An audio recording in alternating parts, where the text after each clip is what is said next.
अल्लाह ताला ने कुरान में कई कौमों का जिक्र किया है जो अपने नबियों की बात न मानने की वजह से हलाक कर दी गईं। इन्हीं में से एक कौम थी अस्हाबुर रस पूर्णविराम। इनका जिक्र सूरह फुरकान आयत 38, सूरह काफ आयत 12 और सूरह साद आयत 12 में आया है। अल्लाह फरमाता है, और आद, समूद और अस्हाबुर रस और बहुत सी नस्लों को हमने उनसे पहले हलाक कर दिया।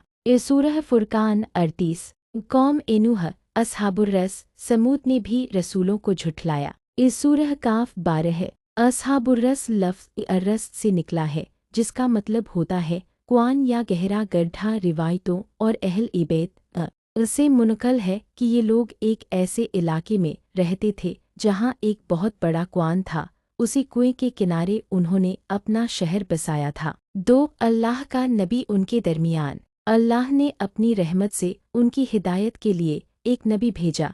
रिवायत में नाम हंज़ला बिन सफ़वान आता है ताकि वो उन्हें तौहीद की तरफ बुलाए और बताएं कि अल्लाह के सिवा कोई माबूद नहीं। नबी ने कहा, ऐ मेरी कौम, ये दरख्त न तुम्हें रिज़्क देता है न जिंदगी, ये तो खुद मखलूक है। तुम्हें उस खालिक की इबादत करनी चाहिए जिसने आसमान और ज़मीन बनाई। मगर उन्होंने नबी की बातों का मजाक उड़ाया और कहा, हमारे बाप दादा इसी दरख्त की इबादत करते आए हैं, हम तुम्हारी बात क्यों माने। 3 नाफरमानी और जुल्म।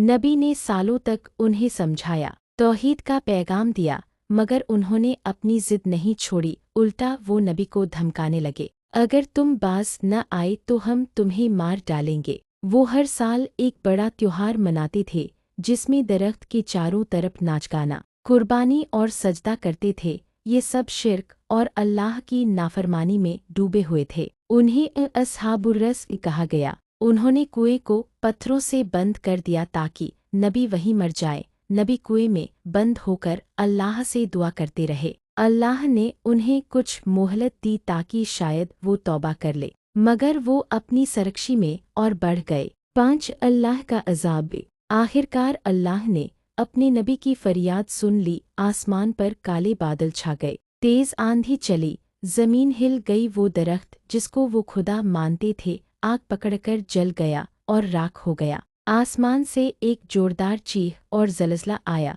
और पूरी कौम ज़मीन में धंस गई। कुरान में है, और हमने अस्हाबुर रस को हलाक कर दिया।